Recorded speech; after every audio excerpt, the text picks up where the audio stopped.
زائشہ یہ کیا کہہ رہی ہو تم؟ ہاں؟ زینب چلاتے ہوئے بینچ سے کھڑی ہو گئی تو زائشہ نے فوراً اس کا ہاتھ پکڑ کر واپس بٹھایا۔ آرام سے بولو، کچھ سن نہ رہے۔ وہ دونوں اس وقت اکیڈمی کے گراؤنڈ میں ایک بینچ پر بیٹھی تھی۔ زینب کا پیریڈ فری تھا اور زائشہ نے اپنا کسی اور ٹیچر کو دے دیا تھا، اس لیے ان دونوں کی ملاقات ہو گئی۔ کیسے چپ بیٹھوں؟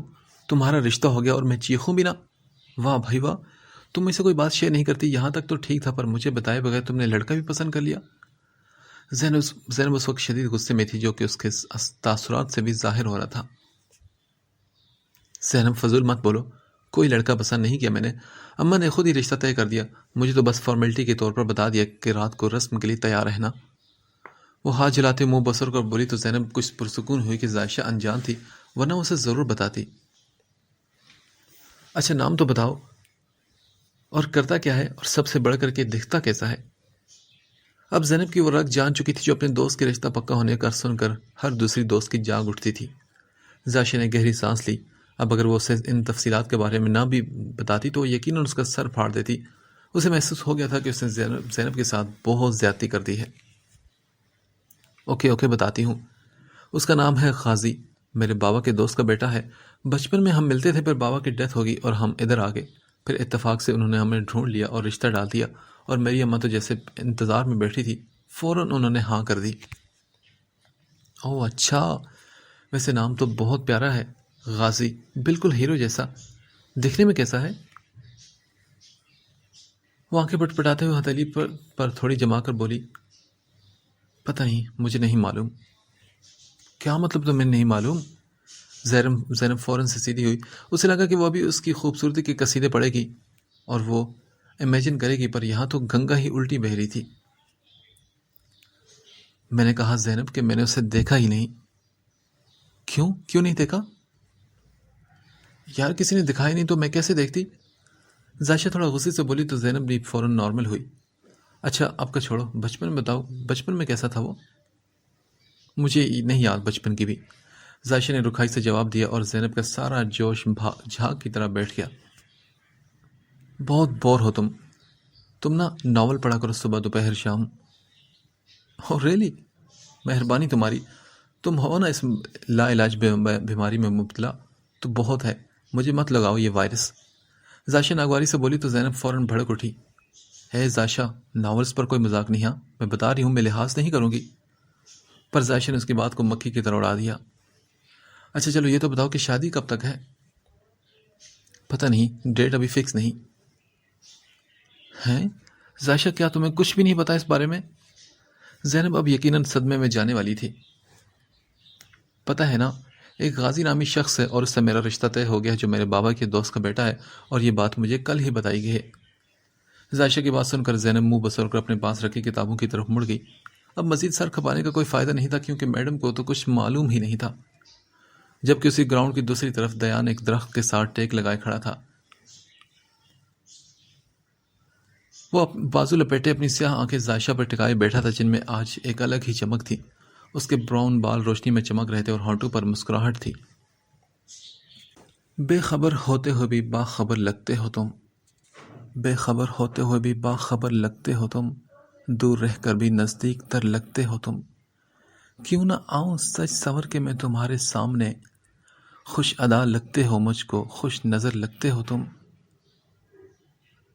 تم نے لمس معتبر سے بخش دی ہے وہ روشنی، تم نے لمس معتبر سے بخش دی ہے وہ روشنی، مجھ کو میری آرزوؤں کی سحر لگتے ہو تم۔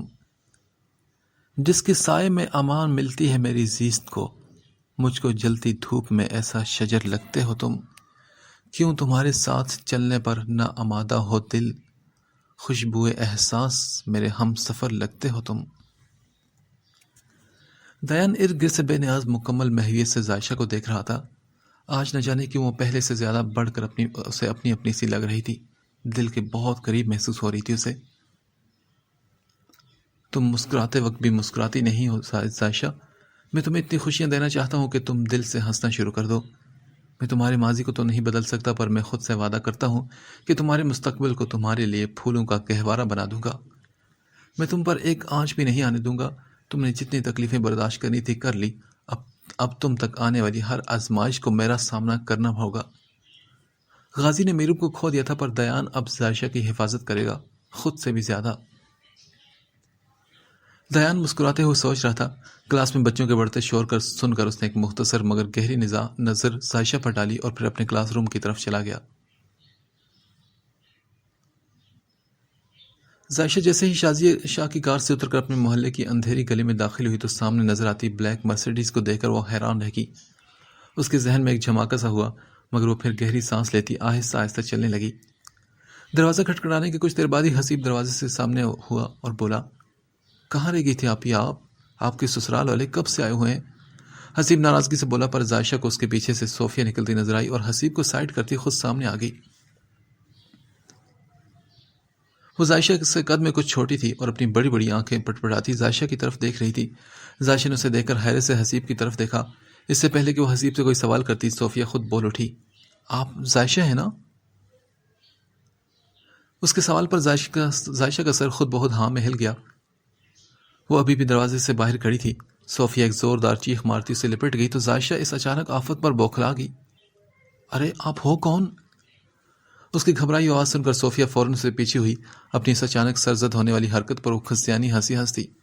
اوہ سوری، آپ اندر تو آئیں پہلے۔ وہ زائشہ کو اس کے اپنے گھر میں ہی خوش آمدید کہہ رہی تھی۔ زائشہ جتنا حیران ہوتی کم تھا۔ باہر صحن خالی تھا، حال بتا چھوٹے سے ڈرائنگ روم کی ساری بتیاں جلی ہوئی تھی اور آوازیں بھی آ رہی تھی۔ میں صوفیہ ہوں اور آپ کی ہونے والی نند ہوں۔ صوفیہ نے فوراً اپنا ہاتھ اس کی طرف بڑھایا، جیسے زائشہ نے مدھم سی مسکراہٹ کے ساتھ آہستگی سے تھام لیا۔ غازی کی کوئی بہن بھی ہے، اس نے حیرت سے سوچا پر پوچھ نہ پائی۔ صوفیہ کو زائشہ انتہائی زیادہ پسند آئی تھی۔ وہ اسے بہت معصوم لگی اور خوبصورت بھی، اس کے بھائی کے لیے ایک دم پرفیکٹ۔ حال بتا صوفیہ کے بارے میں زائشہ کی رائے بہت مختلف تھی۔ آپ بہت خوبصورت ہیں زائشہ، خاص طور پر آپ کی آنکھیں۔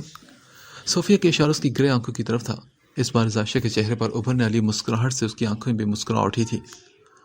اس کی آنکھیں اس کے باپ طالب مراد جیسی تھی اور اسے بہت پسند تھا کہ لوگوں کو اس کی تعریف کرنا، انہیں طالب مراد سے ملانا۔ آپ ہی اماں کہہ رہی کہ تیار ہو کر کمرے میں آ جانا۔ حسیب نے آ کر کہا تو وہ صوفیہ بولی، ارے اتنی پیاری تو ہے، ان کو مزید تیار ہونے کی کیا ضرورت ہے، ایسے ہی آ جائیں آپ۔ صوفیہ نے کہتے ہی زائشہ کا ہاتھ پکڑ کر بغل میں دبوچے ڈرائنگ روم کی طرف بڑھنے لگی۔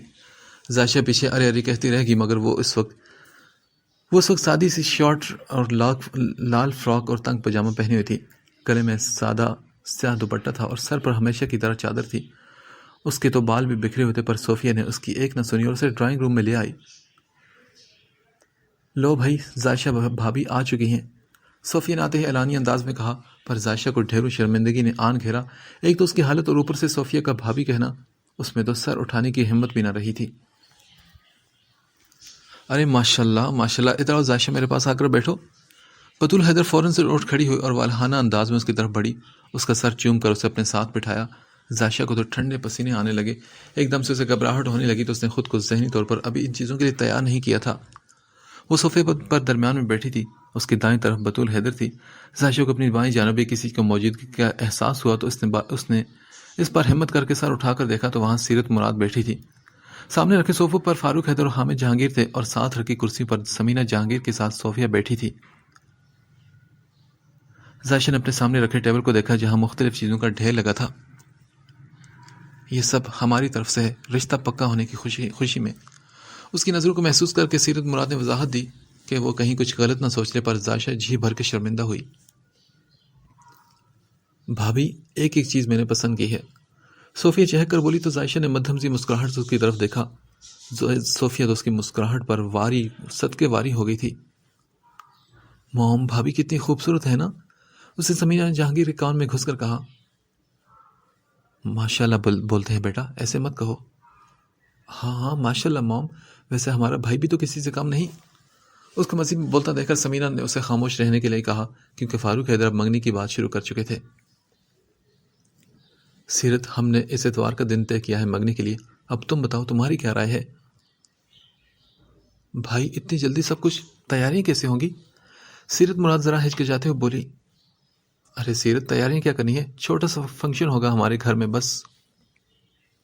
پر بھائی وہ، دیکھو سیرت، اگر تمہیں ان دنیاوی رسموں کی فکر ہے تو تم اس طرف سے بے فکر ہو جاؤ۔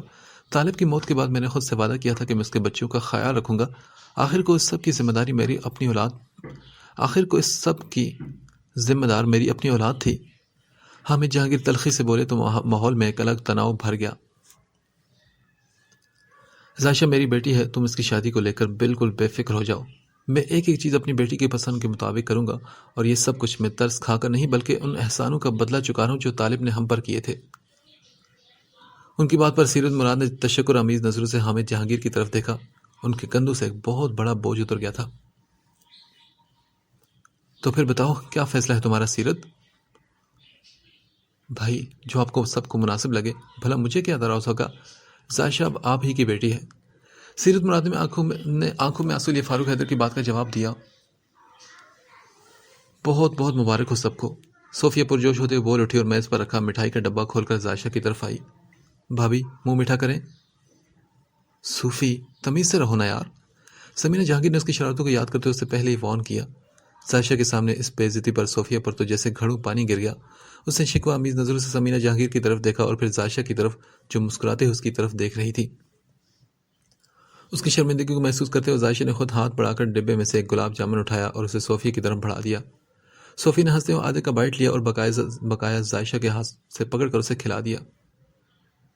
واو، نن بھابھی میں ابھی سے بہت اتفاق ہے۔ حامد جہانگیر کی بات سن کر وہاں سبھی لوگوں کے کہکے گونجے تھے۔ اس سارے شور شرابے سے جان چھڑا کر وہ اپنے کمرے میں واپس آئی تو صوفیہ بھی اس کے پیچھے کمرے میں داخل ہوئی اور بولی، بھابھی، یہ بائی نے آپ کے لیے بھجوایا تھا۔ یہ کہتے اس نے سامان اس کے بیڈ پر رکھا اور ہوا کی تیزی سے نکل گئی۔ ذائشہ نے حیرت سے اسے جاتے دیکھا اور پھر بستر پر پڑے سامان کو۔ پھر وہ سب کچھ اگنور کرتی کمرے میں لگے شیشے کے سامنے آئی اور اپنے بال سلجھانے لگی۔ بالوں کو کیچڑ میں قید کر کے وہ دروازے کی طرف آئی۔ دروازے کو بند کر کے اس نے بستر پر رکھی چیزوں کو دیکھا۔ لال اور سفید گلابوں کے بہت خوبصورت بوکے تھا اور ساتھ ایک کارڈ بھی تھا۔ وہ چلتی ہوئی بیڈ تک آئی اور اس کارڈ کو اٹھایا جس پر لکھا تھا، کتنی محبت ہے تم سے، کوئی صفائی نہیں دیں گے، سایہ بن کر تیرے ساتھ رہیں گے پر دکھائی نہیں دیں گے، فقط تمہارا ہونے والا منگیتر۔ ذائشہ شعر کو پڑھ کر ایک لمحے کے لیے ٹھہر گئی تھی۔ اسے جمیل والا واقعہ فوراً سے یاد آیا تھا۔ اس نے کارڈ کو الٹ پلٹ کر دیکھا پر وہاں اور کچھ بھی نہیں تھا۔ پھر اس نے پھولوں کے بوکے کو اٹھا کر سونگا۔ تازہ گلابیوں کی خوشبو نے اسے اندر تک سرشار کر دیا تھا۔ ایک بھٹکی سی مسکراہٹ اس کے ہونٹوں پر آ گئی تو وہ اپنا چہرہ جھکا گئی اور سوچنے لگی کہ کیا اب اس کی زندگی میں سب کچھ ٹھیک ہونے والا تھا؟ اس کی زندگی میں بھی کوئی آنے والا تھا جو اسے ہر چیز سے بڑھ کر چاہے گا، اس کا خیال رکھے گا اور اس کی ہر خواہش کا احترام کرے گا، جس سے کوئی بات کہنے کے لیے اسے ہزار مجبوریوں کو اپنے ذہن میں نہیں رکھنا پڑے گا۔ یہ خیال ہی کتنا سکون بخش تھا۔ ذائشہ جیسی بھی تھی پر ہر لڑکی کی طرح اس کے دل میں بھی لاکھوں ارمان تھے۔ اس نے کبھی یہ نہیں سوچا تھا کہ اس کے لائف پارٹنر دیکھنے میں ایسا ہو یا ویسا ہو۔ وہ بس چاہتی تھی کہ وہ جو بھی ہو ہر پل اس کے ساتھ کھڑا رہے، اسے کبھی اکیلا مت چھوڑے، جو ہر پل اسے اپنی موجودگی کا احساس دلائے، جو اس کی حفاظت کرے، جو اس کا محافظ ہو، جس کا ہاتھ تھام کر جب وہ چلے تو اسے محسوس ہو کہ ساری دنیا اس کے قدموں تلے ہے۔ اور آج اس نے پہلی بار غازی کے لیے ایک نئے انداز سے سوچنا شروع کر دیا تھا، ورنہ اس سے پہلے اس کے لیے صرف ایک اس کے بابا کے قاتل کا بیٹا تھا اور غلط فہمی دور ہونے کے بعد بابا کے دوست کا بیٹا، پر آج وہ اس کے لیے اس کا ہونے والا منگیتر تھا، وہ انسان جس سے وہ منسوب ہونے جا رہی تھی، وہ انسان جسے اس نے 14 سال سے دیکھا نہیں تھا۔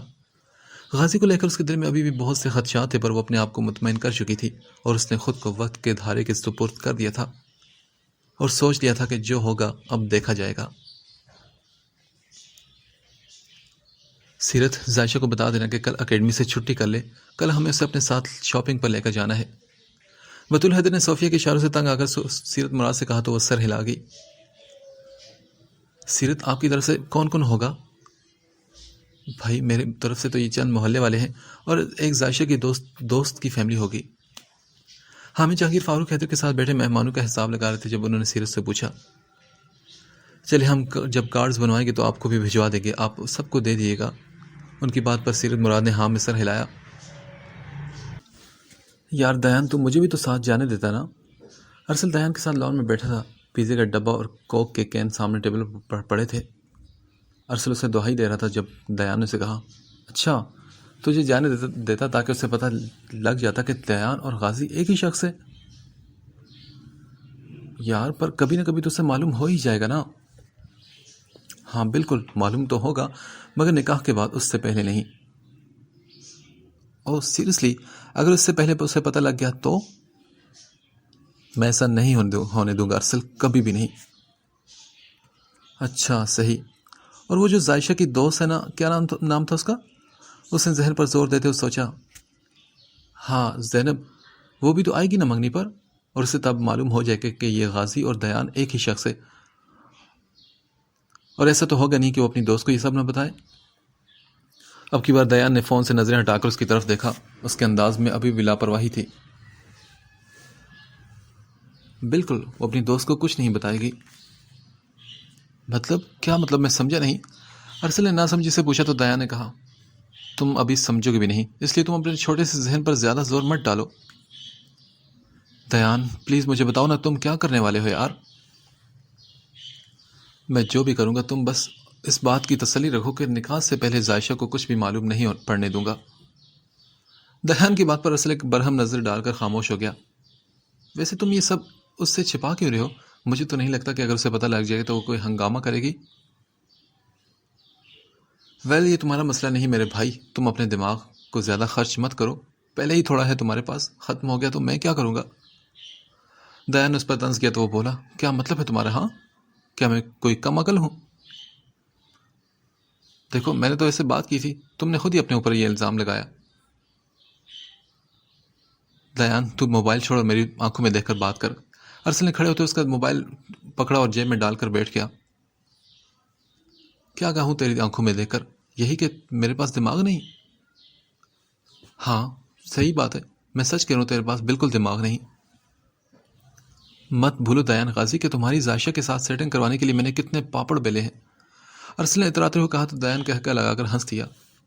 پاپڑ بیلے ہیں؟ اور تو نے کون سے پاپڑ بیلے ہیں، ذرا بتانا پسند کرے گا؟ ایک ڈھنگ کا مشورہ تو مجھے دے نہیں سکا۔ اچھا، اور رات تک تیرے ساتھ ذائشہ کے گھر کے باہر پہرے داری کون کرتا تھا؟ ارسل تو اس الزام پر تڑپ کر بولا تھا۔ اچھا چلو یہ کام، اور کیا کیے تو نے؟ اور وہ جمیل والا معاملہ، وہ بھول گیا تو؟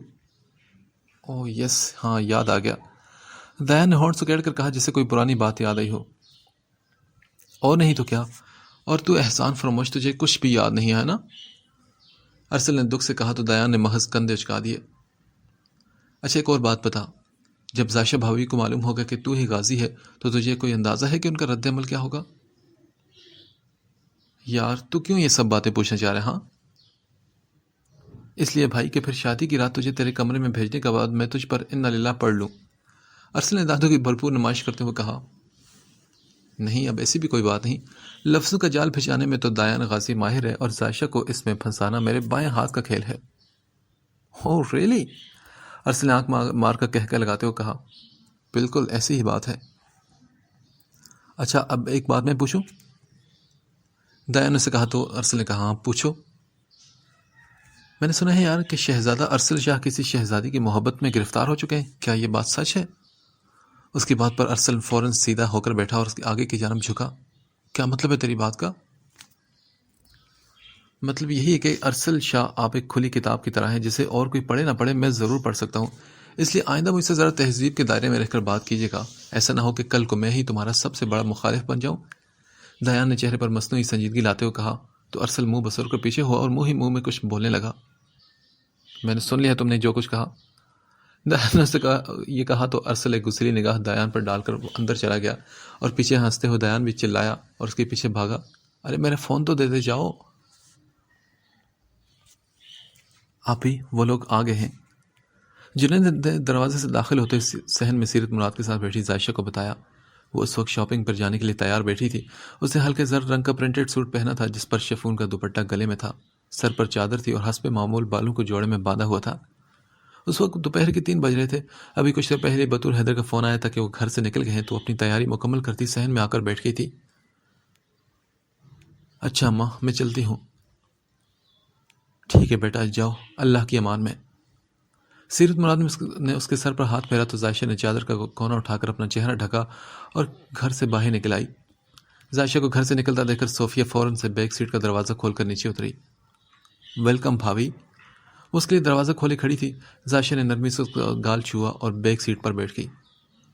السلام علیکم آنٹی۔ وعلیکم السلام، کیسی ہو تم؟ میں ٹھیک ہوں، آپ کیسی ہیں؟ میں بھی ٹھیک ہوں۔ آنٹی، کیا سمینا آنٹی نہیں ہے آپ کے ساتھ؟ نہیں، وہ تو گھر پر ہیں۔ اچھا، صحیح۔ تبھی صوفیہ نے پوچھا، بھابھی آپ کو کپڑے کس طرح کے پسند ہیں؟ مجھے تو کچھ خاص نہیں، میری تو ساری شاپنگ اماں کرتی ہیں، میں تو بہت کم بازار جاتی ہوں۔ پھر بھی بھابھی، کوئی چیز وہ آپ کو پسند ہوگی نا؟ اس کے پرزور اصرار پر عائشہ نے ذہن پر زور دیا، مگر کوئی بھی چیز اس کے ذہن میں لائی نہیں، تو ایسی تو کوئی چیز نہیں۔ اف بھابھی، آپ تو بہت ہی معصوم اور سادہ سی ہیں۔ ان کی باتوں پر بطور حیدر نے کہا، عائشہ بیٹے، آپ نے بالکل بھی ہچکچانا نہیں، جو چیز آپ کو پسند آئے آپ نے کھل کر شاپنگ کرنی ہے۔ بھابھی، آپ کے اور بھائی کے کپڑوں کا کلر ایک جیسا کرنا ہے، بھائی نے یہی کہا تھا، پہلے آپ خرید لیں، پھر اسی حساب سے بھائی بھی شاپنگ کر لیں گے۔ صوفی نے اپنے فون میں دیکھتے ہوئے مصروف سے انداز میں اس سے اطلاع دی، پر بطول حیدر کی موجودگی کا احساس کرتے ہوئے عائشہ نے تو سر شرم سے جھکا دیا۔ یہ بات اسے وہ کان میں یا اکیلے میں بھی بتا سکتی تھی، پر اسے کون سمجھاتا؟ وہ سب سے پہلے ایک بوتیک میں گئے تھے، اس کے بعد وہ مسلسل 1 گھنٹے تک مختلف بوتیکس کے چکر لگاتے رہے۔ عائشہ کو کافی ڈریسز پسند آئے تھے، پر جب وہ صوفیہ سے پوچھتی تو وہ انکار کر دیتی اور پھر وہ اگلی بوتیک کا رخ کرتے۔ بطول حیدر تو صوفیہ کو کافی باتیں سنا چکی تھی، پر عائشہ نے ہی انہیں منع کر دیا کہ وہ صوفیہ کی پسند کا ہی ڈریس پہنے گی۔ بھابھی، میں 1 منٹ میں آئی۔ صوفیہ نے کپڑے پسند کرتی عائشہ سے کہا اور اٹھ کر بوتیک سے باہر آ گئی۔ ہاں جی، کہاں ہیں آپ؟ اسے فون کان سے لگا کر ذرا غصے سے پوچھا۔ اچھا، ٹھیک ہے۔ اچھا، آپ وہیں بیٹھے، ہم کچھ دیر تک وہیں آتے ہیں۔ کسی سے بات کرتے وہ فون بند کر کے واپس اندر آئی اور عائشہ کو پکارا، بھابھی ذرا آئے نا، وہ سامنے والی بوتیک میں ایک بہت خوبصورت ڈریس دیکھا ہے میں نے، چلے وہاں چلتے ہیں۔ صوفیہ، کہیں نہیں جانا ہم نے، یہ جو بھی پسند کرنا ہے یہیں سے پسند کرو آپ۔ بطول حیدر کو تھوڑا غصہ آیا تھا اس کی بات پر، مگر وہ عائشہ کو اپنے ساتھ گھسیٹتی ایک دوسری بوتیک میں لے آئی تھی۔ گریٹ ڈریس دکھائیں، باکس والا۔ اس کے اشارہ کرنے پر لڑکے نے کونے میں رکھا ایک ڈبہ اس کے سامنے رکھا اور پھر سامنے رکھے ڈبے میں سے ڈریس کو نکال کر پھیلایا۔ وہ ایک خوبصورت ڈریس تھا جس پر نہایت نفاست سے کام کیا گیا تھا۔ بھابھی، یہ کیسا ہے؟ عائشہ نے اس ڈریس کو دیکھتے ہوئے کہا، واو، یہ تو بہت خوبصورت ہے۔ بس ٹھیک ہے، اس کو پیک کر دیں۔ اس لڑکے نے ڈریس کو لپیٹ کر باکس میں ڈالا تو صوفیہ کیش کاؤنٹر کی طرف بڑھ گئی اور عائشہ بطول حیدر کے ساتھ باہر آ گئی۔ شکر ہے کہ تمہیں کوئی ڈریس پسند تو آیا۔ بطول حیدر کے کہنے پر صوفیہ مسکرا دی اور پھر وہ دونوں کیفے کی طرف چلی گئی۔ دیان بھی چھپ کر اسی مال میں ان سب کو فالو کر رہا تھا اور وہ ڈریس بھی اسی کی پسند کا تھا۔ کیفے میں داخل ہو کر صوفیہ نے کہا، بھابھی، یہ خوبصورت سا بکے آپ کے لیے۔ عائشہ نے کن آنکھوں سے بطول حیدر کی طرف دیکھا اور بکے تھام کر ایک طرف رکھ دیا۔ اسے لگا تھا کہ آج اس نے شرم سے مر جانا ہی ہے، کیونکہ یہ دونوں بہن بھائی ضرور اس کے ساتھ کچھ کر کے ہی دم لیں گے۔ صوفیہ پھر اس کے برابر آ کر بیٹھ گئی۔ تبھی عائشہ نے برابر رکھے بکے کی طرف دیکھا۔ ہو بہو کل جیسا سفید اور لال گلابوں سے سجا بکے تھا اور ساتھ میں ایک کارڈ تھا۔ اس نے ایک نظر صوفیہ اور بطول حیدر پر ڈالی جو آپس میں باتوں میں مصروف تھی۔ اسے ہاتھ بڑھا کر کارڈ اٹھایا اور ٹیبل کے نیچے کر کے اسے کھولا، جس میں لکھا تھا، تم میری وہ دعا ہو جو تہجد سے لے کر عشاء تک میری زبان پر جاری رہتی ہے۔ وار کر تم پر سارے جہاں کی خوشیاں، تم کو ہنستا ہوا دیکھوں جی چاہتا ہے، فقط غازی۔ یہ الفاظ پڑھ کر عائشہ ایک بار ٹھہر سے گئی اور اسے اپنے جسم میں ایک لہر گزرتی ہوئی محسوس ہوئی۔ اس نے بار بار کارڈ پر لکھے حروف کو پڑھا۔ ایک دم سے عائشہ کو غازی انجان لگنے لگا، ایک ایسا انسان جس کے بارے میں وہ کچھ نہیں جانتی، کچھ بھی نہیں۔ اس نے تو کبھی خواب میں بھی نہیں سوچا تھا کہ کوئی شخص اس کی زندگی میں ایسا بھی آئے گا جو اس طرح سے اسے اپنی موجودگی کا احساس دلائے گا۔ اسے ایک دم اپنا آپ خاص لگنے لگا۔ وہ چاہی جا رہی تھی اور یہ احساس اس کے اندر تک سرشاری بھر گیا تھا۔ غازی جیسا بھی ہے، اپنے جذبات کا اظہار بہت خوبصورت انداز سے کرتا ہے، عائشہ نے مسکراتے ہوئے سوچا تھا۔ تھوڑی دیر میں کھانا آ گیا تو وہ ساری اس کی طرف مڑ چکی تھی۔ کھانا کھانے کے بعد تقریباً 3 گھنٹے تک عائشہ ان کے ساتھ شاپنگ کرتی رہی۔ وہ تقریباً سب کچھ خرید چکی تھی، بس کچھ سامان تھا جو صوفیہ نے اسے کہہ دیا تھا کہ وہ خود خرید لے گی۔ رات کو 8 بجے وہ گھر پہنچی تھی۔ بطول حیدر اور صوفیہ نے اس کے گھر کے باہر گاڑی رکوائی، پر عائشہ کے لاکھ اصرار کرنے پر وہ اندر نہیں گئی تھی۔ عائشہ بیٹے، ہمیں جلدی جانا ہے کیونکہ بہت وقت ہو چکا ہے، اگر ہم اندر گئے تو کافی ٹائم لگ جائے گا، تم سیرت کو میرا سلام کہہ دینا۔ اور ہاں بھابھی، آپ اپنا نمبر تو دے دیں، میں نے پارلر کی بکنگ کروانی ہے تو آپ کو پک کر لوں گی اس دن۔ صوفیہ کے کہنے پر زائشہ نے اپنا نمبر صوفیہ کو لکھایا اور انہیں سلام کرتی گھر کے اندر داخل ہوئی۔ آج ہفتہ تھا اور کل زائشہ اور دیان کی منگنی تھی۔ ساری تیاری مکمل ہو چکی تھی اور گھر میں کاموں کی وجہ سے آج زائشہ نے اکیڈمی سے چھٹی کر لی تھی۔ اس وقت یہ منظر اکیڈمی کا تھا جہاں زینب دیان کے سامنے کیفے کی ٹیبل پر بیٹھی تھی۔ جی کیا بات کرنی تھی آپ کو؟ زینب نے دیان سے پوچھا تو وہ بولا، دیکھیں زینب، مجھے آپ کی مدد کی ضرورت ہے اور میں امید کروں گا کہ آپ میرا ساتھ دیں گی۔ دیان کی بات سن کر زینب نے الجھی ہوئی نظروں سے اس کی طرف دیکھا۔ ان دونوں کی یہ براہ راست پہلی ملاقات تھی، اس سے پہلے ان میں آپس میں کبھی کوئی بات نہیں ہوئی تھی۔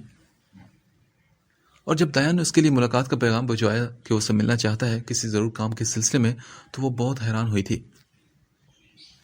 جی آپ بتائیں، اگر میرے بس میں ہو تو میں ضرور کروں گی۔ Okay thanks. دیکھیں زینب، زائشہ آپ کی دوست ہے اور کل ان کی منگنی ہے کسی غازی نامی شخص سے۔ جی بالکل، پر آپ مجھے یہ کیوں بتا رہے ہیں؟ دراصل زینب، بات یہ ہے کہ وہ غازی میں ہی ہوں۔ دیان نے اس کی آنکھوں میں دیکھتے کہا تو زینب کے تاثرات پل بھر میں تبدیل ہوئے۔ وہاں الجھن کی جگہ بے انتہا حیرت تھی۔ کیا مطلب ہے آپ کا؟ میرا مطلب یہ ہے کہ میرا نام دیان غازی ہے، پر زائشہ مجھے صرف غازی کی حیثیت سے جانتی ہے اور میں چاہتا ہوں کہ اسے ابھی پتہ نہ چلے۔ منگنی والے دن مجھے دیکھ کر آپ میرے لیے کوئی مسئلہ کھڑا کر سکتی تھی، اس لیے میں آپ کو پہلے سے آگاہ کر رہا ہوں۔ پر آپ یہ سب مجھ سے چھپا کیوں رہے؟ اور منگنی والے دن بھی تو زائشہ کو پتہ چل جائے گا نا؟ نہیں، ایسا نہیں ہوگا، کیونکہ میرا اور زائشہ کا سامنا نہیں ہوگا منگنی والے دن۔ اوکے، لیکن میں کیوں جھوٹ بولوں اس سے؟ ہاں، اس لیے کہ میں آپ سے کہہ رہا ہوں آپ اسے کچھ نہیں بتائیں گی۔ اور آپ اپنی دوست سے یقیناً بہت محبت کرتی ہوں گی نا، اور آپ ہرگز نہیں چاہیں گی کہ آپ کی بات سن کر وہ یہ رشتہ ہی ختم کر دے۔ نہیں، ایسا نہیں، میں تو نہیں چاہوں گی اور وہ ایسا کبھی نہیں کرے گی۔ ہاں، کسی حد تک مجھے بھی ایسا ہی لگتا ہے، پر احتیاط ضروری ہے۔ وہ مجھ سے بدگمان بھی ہو سکتی ہے، اور جب اسے پتہ لگے گا وہ مجھ سے سوال کرے گی کہ میں نے یہ سب اس سے کیوں چھپایا۔ وہ آپ کا مسئلہ نہیں زینب، تب میں اسے سب سنبھالوں گا، لیکن فی الحال نکاح سے پہلے اسے پتہ نہیں لگنا چاہیے کہ دیان اور غازی ایک ہی شخص ہے۔ کیا آپ واقعی اس کے باپا کے دوست کے بیٹے ہیں، یا آپ نے اس کا نام استعمال کیا ہے؟ زینب نے مشکوک بھرے انداز میں پوچھا تو وہ بولا، آپ نے شاید میری بات غور سے نہیں سنی۔ میرا نام دیان غازی ہے، پر کچھ لوگ اس بات سے انجان ہیں کہ جن میں ایک زائشہ بھی ہے۔ میرے گھر میں سب لوگ مجھے غازی ہی کہتے ہیں، اسی وجہ سے زائشہ کی نظر میں اس کے بابا کے دوست کے بیٹے کا نام غازی ہے اور میں وہی غازی ہوں۔ ٹھیک ہے، میں سب سمجھ گئی، پر آپ یہ سب چھپا کیوں رہے ہیں؟ I'm sorry زینب، پر میں یہ آپ کو ابھی نہیں بتا سکتا۔ زینب کچھ دیر خاموشی سے اسے دیکھتی رہی اور پھر بولی، ٹھیک ہے، اگر واقعی اس میں زائشہ کی بھلائی ہے تو میں آپ کا ساتھ دینے کے لیے تیار ہوں۔ یہ اتوار کی رات کو فاروق حیدر کے سفید محل کے لان کا منظر تھا۔ رات کے 7 بج رہے تھے اور لان میں لگے ٹیبل پر لوگوں کی ایک کثیر تعداد موجود تھی۔ فاروق حیدر اور حامد جہانگیر کے دوستوں کی تعداد کافی زیادہ تھی۔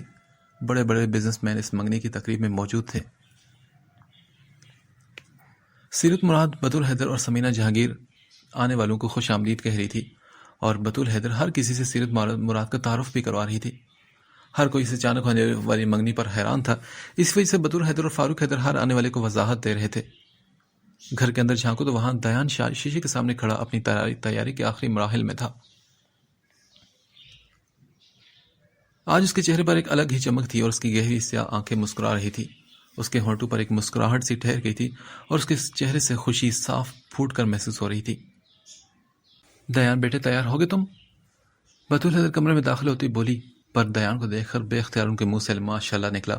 وہ فوراً سے آگے آئی اور اسے گلے لگا لیا۔ میرا شہزادہ، ہمیشہ خوش رہو تم۔ انہوں نے اپنے پرس سے پیسے نکال کر اس کا صدقہ اتارا تھا۔ موم، کیا زائشہ آ گئی؟ ہاں بیٹا، وہ کچھ دیر پہلے آئی ہے، تم بھی آ جاؤ، اب نیچے پہلے تمہاری رسم ہوگی۔ چلیں، میں تو تیار ہوں۔ پھر دیان اور ارسل بطول حیدر کے ہمراہ کمرے سے نکل گئے۔ اسے سیڑھی سے اترتا دیکھ کر سمینہ جہانگیر اور سیرت مراد دونوں اس کے پاس آئی۔ دونوں نے اسے دیکھ کر ماشاءاللہ کہا، اس کا ماتھا چوما تو اس نے ان دونوں کو گلے لگا لیا۔ سیرت مراد نے نم آنکھوں سے اس کے سر پر ہاتھ پھیرا، اپنی بیٹی کے لیے ایسا لڑکا تو انہوں نے بس خواب میں دیکھا تھا، اور اب تو وہ خدا کا شکر ادا کرتے تھکتی نہیں تھی۔ رسم کا آغاز ہوا تو اسٹیج کے پاس موجود صوفے پر بیٹھے مہمان اٹھ کر اسٹیج کے قریب آ گئے۔ صوفیہ گلاب کے پھولوں سے سجا ایک تھال سیرت مراد کے پاس لے کے آئی، جس میں مخمل کی سرخ ڈبی میں ایک پلیٹینیم کی رنگ تھی۔ بدول حیدر نے وہ انگوٹھی نکال کر دیان کی انگلی میں پہنا دی تو لان ایک دم تالیوں سے گونج اٹھا۔ بہت مبارک ہو بیٹا، سیرت مراد نے دیان کا ماتھا چومتے ہوئے کہا، پھر سبھی ایک دوسرے کو مبارکباد دینے لگے۔ بدول حیدر اور سیرت مراد کے اٹھتے ہی ارسل اور صوفیہ دیان کے دونوں طرف آ کر بیٹھ کے حسیب اور جنید بھی پیچھے کھڑے تھے۔ بھائی کیسا فیل ہو رہا ہے آج آپ کو؟ صوفیہ نے شرارت سے پوچھا تو وہ بولا، بہت اچھا، بہت مکمل سا۔ تبھی ارسل نے کہا، وہ فوٹوگرافر بھائی ذرا ہماری اچھی سی تصویر تو بناؤ۔ یہ کہتے وہ پوزیشن لے کر کھڑا ہو گیا اور تصویروں کا ایک نہ ختم ہونے والا سلسلہ شروع ہو گیا۔ دیان نے کچھ چیزیں بھجوائی ہیں عائشہ کے لیے، کچن میں شیلف پر رکھی ہیں، وہ بھی لے جاؤ۔ اف، ایک تو بھائی نے مجھے پورا قاصد بنا کر رکھ دیا ہے، تنگ آ گئی ہوں ان کی حرکتوں سے۔ وہ غصے سے بڑبڑاتی کچن کی طرف گئی تو ارسل بھی ہنستا اور سیڑھیاں چڑھ گیا اور اسے عائشہ کے سامنے نہیں آنا تھا۔ صوفیہ ہاتھوں میں حسب معمول سفید اور سرخ گلاب کا بوکے لے کر کمرے میں داخل ہوئی تو بیڈ پر بیٹھی عائشہ مسکرا دی۔ اس کے بغل میں ہی زینب بھی بیٹھی تھی۔ بھابھی یہ لیں آپ کی امانت۔ اس نے جھک کر وہ بوکے عائشہ کو دیا، جس نے اسے ہنستے ہوئے تھام لیا۔ یہ کیا ہے؟ یہ دیان بھائی نے بھجوائے ہیں بھابھی کے لیے۔ صوفیہ اپنی روح میں بولتی ہوئی کرسی کھینچ کر بیٹھ گئی۔ جب زینب کے گھورنے پر اس نے دانتوں تلے زبان دبائی، وہ انجانے میں دیان کا نام استعمال کر گئی تھی۔ اس نے کنکھیوں سے عائشہ کی طرف دیکھا مگر وہ اس کی طرف متوجہ نہیں تھی۔ اس نے آنکھوں میں زینب کو اشارہ کیا تو وہ مطمئن سی بیٹھ گئی۔ عائشہ نے بوکے ایک طرف رکھا اور اس کے ساتھ موجود کارڈ اٹھا کر کھولا۔ اس پر لکھا تھا، سنا ہے بہت شوق ہے آپ کو حکمرانی کا، یہ دل سلطنت ہے آپ کی، یہ دل سلطنت ہے آپ کی، بس راج کیجیے، منگنے کی بہت مبارک ہو میری زندگی کی رونق، فقط تمہارا غازی۔ عائشہ نے مسکراتے ہوئے کارڈ کے ایک ایک لفظ کو خود میں جذب کیا۔ یہ انسان اسے اپنے کنٹرول میں لے رہا تھا، اس پر اپنا زہر طاری کر رہا تھا اور وہ اس کی قیدی بن رہی تھی۔ وہ اس کے ان خوبصورت لفظوں اور دلکش اظہار کی عادی ہوتی جا رہی تھی، اسے بنا دیکھے اس کی محبت میں مبتلا ہو رہی تھی۔ وہ اسے اپنا عادی بناتا جا رہا تھا اور وہ عادی بن رہی تھی۔ وہ اسے سوچنا شروع ہو چکی تھی، اس کے ساتھ اگلی زندگی کے خواب سجانے لگی تھی، وہ جینے کی خواہش تلاش کرنے لگی تھی۔ عائشہ مراد دیان غازی کی محبت میں مبتلا ہو رہی تھی۔ تھوڑی دیر بعد عائشہ بھی حامد جہانگیر کا ہاتھ تھامے کمرے سے باہر نکلی۔ اس کا دوسرا ہاتھ جنید نے تھاما تھا اور سبھی مہمان بےتابی سے عائشہ کا انتظار کر رہے تھے، کیونکہ وہ دیکھنا چاہتے تھے کہ کس لڑکی کا نصیب دیان غازی جیسے لڑکے کے ساتھ لکھا گیا ہے۔ عائشہ بھی سہج کر چلتی ہر کسی کے نظروں کا مرکز بن گئی تھی۔ کسی کی آنکھوں میں رشک تھا تو کسی کی آنکھوں میں حسد، مگر سبھی اس کا حسن دیکھ کر حیرت زدہ رہ گئے تھے۔ اور حیران تو اوپر بیلکونی میں کھڑا دیان بھی رہ گیا تھا۔ وہ ریلنگ پر جھکا اسی کے آنے کا ویٹ کر رہا تھا، اور جب وہ آئی تو وہ دیان کے ہوش و حواس سلب کر گئی تھی۔ وہ بنا پلکیں جھپکائے اسے دیکھ رہا تھا، وہ اتنی دور سے بھی اس کے ایک ایک نقش کو اپنے آنکھوں کے راستے اپنے دل میں اتار رہا تھا۔ منگنی کی رسم شروع ہوئی، اس کے لیے انگوٹھی لائی گئی اور یہ انگوٹھی دیان نے ہی پسند کی تھی۔ اس وقت عائشہ سر سے پاؤں تک دیان کے پسند کے مطابق خود کو ڈھالے کھڑی تھی، اور دیان کو لگا تھا کہ آج اسے ایک بار پھر سے عائشہ سے محبت ہوئی ہے۔ رسم کرنے کے بعد سب نے اسے مبارکباد دی۔ اب کھانا کھل چکا تھا۔ کھانے کا سنتے ہی ارسل نے کہا، یار دیان ہم کیا کریں، ہم تو نیچے جا کر کھانا نہیں کھا سکتے۔ ہو کرتا ہوں کچھ، پریشان مت ہو۔ دیان نے پھر موبائل نکال کر صوفیہ کا نمبر ملا کر اسے کھانے کا کہا۔ ارسل بھی ریلنگ سے ٹیک لگا کر کھڑا ہو گیا، اس کی نظریں نیچے سٹیج پر بیٹھی صوفیہ پر تھی۔ تقریب ختم ہونے کے بعد فوراً عائشہ لوگوں کو اپنے گھر چلے جانا تھا۔ اگست کا آخری مہینہ چل رہا تھا اور منگنی کو ایک ہفتہ گزر چکا تھا۔ جنوری میں عائشہ کے پیپرز کے بعد شادی تھی۔ شادی کی ڈیٹ ڈیسائیڈ نہیں کی گئی تھی، مگر یہ طے ہو گیا تھا کہ جس دن عائشہ کا آخری پیپر ہوگا اس کے اگلے ہی دن ان کی مہندی ہوگی۔ آج سوموار تھا اور اس وقت عائشہ ذہن میں چارپائی پر سیرت مراد کے سامنے بیٹھی تھی۔ عائشہ کیا آپ شاپنگ شروع کر دیں تمہاری شادی کی؟ اماں کیا خریدنا ہے؟ انکل آنٹی نے تو منع کر دیا تھا ہر چیز سے۔ بیٹا جو بھی ہو مت، مگر اس کا مطلب یہ تو نہیں کہ ہم خالی ہاتھ رخصت کر دیں تمہیں۔ غازی کے لیے بھی شاپنگ کرنی ہوگی، اس کے علاوہ میں نے کوئی سامان خرید رکھا ہے تمہارے لیے۔ اچھا مثلاً کیا خریدا آپ نے، بتائیں مجھے۔ بیٹا کچھ جوڑے ہیں، بستر اور بیڈ شیٹس وغیرہ، اس کے علاوہ میرے جہیز کا بھی کچھ سامان ہے۔ چلیں ٹھیک ہے اماں، دیکھتے ہیں، پر مجھے نہیں لگتا کہ اس سب کی ضرورت ہے۔ وہ آپ سب کچھ حسیب اور جنید کے لیے ہی رکھ لیں، اور رہی بات غازی کی تو اس کی شاپنگ تو واقعی کرنی ہے۔ ہاں تو پھر شروع کر دو نا آج سے۔ اماں کس بات کی جلدی ہے؟ ابھی پورے 4 مہینے پڑے ہیں، ہو جائے گی شاپنگ۔ ہم نے کون سا لمبا چوڑا جہیز لینا ہے؟ آپ بس مجھے چھوڑیں اور اپنی شاپنگ پر دھیان دیں۔ اچھا بیٹا وہ بھی ہو جائے گی، اس میں کون سا زیادہ خرچہ آتا ہے؟ اور اچھا ذائشہ، سونے کا کیا ریٹ ہے آج کل؟ پتہ نہیں اماں، 1 لاکھ سے اوپر ہی ہے شاید، مگر آپ کیوں پوچھ رہی ہیں؟ بیٹا میں سوچ رہی تھی کہ کہیں سے ادھار لے کر تمہارے لیے 1-2 تولے کا سیٹ ہی بنا دوں۔ کچھ کمیٹیاں بھی ڈالی ہیں میں نے، اس کے علاوہ کچھ پیسے بھی جمع کیے ہیں۔ اماں اگر آپ نے ادھار ہی لے کر سب کچھ چکانا ہے تو پھر کون کرے گا یہ سب؟ چل ہو جائے گا بیٹا، بس پریشان مت ہو، اللہ کا نام لے کر کریں گے سارے کام تو سب ٹھیک ہو جائیں گے۔ اماں اس سب کی کیا ضرورت ہے؟ بیٹا اس کی ضرورت نہیں، اگر وہ اچھے ہیں تو اس کا مطلب یہ تو نہیں کہ ہم سارا بوجھ ان پر ڈال دیں۔ اماں بوجھ کی تو کوئی بات نہیں، انکل کے گھر میں تو سب کچھ پہلے ویسے ہی ہے، انہیں کسی چیز کی ضرورت نہیں۔ پر بیٹا اماں آپ خود سوچیں، ہم کتنی بھی کوشش کر لیں ہم ان کے سٹینڈرڈ کی چیزیں خرید نہیں سکتے۔ آپ بس اپنی شاپنگ پر دھیان دیں، اور غازی کی بھی شادی سے پہلے 1 ماہ دیکھ لیں گے۔ اچھا چلو جیسے تمہیں بہتر لگے، سیرت مراد نے ہار مانتے ہوئے کہا تھا۔ اماں میں اکیڈمی جا رہی ہوں کیونکہ اکیڈمی کا ٹائم ہو رہا ہے۔ اس نے جھک کر اپنے کمرے میں لگی گھڑی پر نظر ڈالی اور اٹھ کھڑی ہوئی، اس کا رخ اب اپنے کمرے کی طرف تھا۔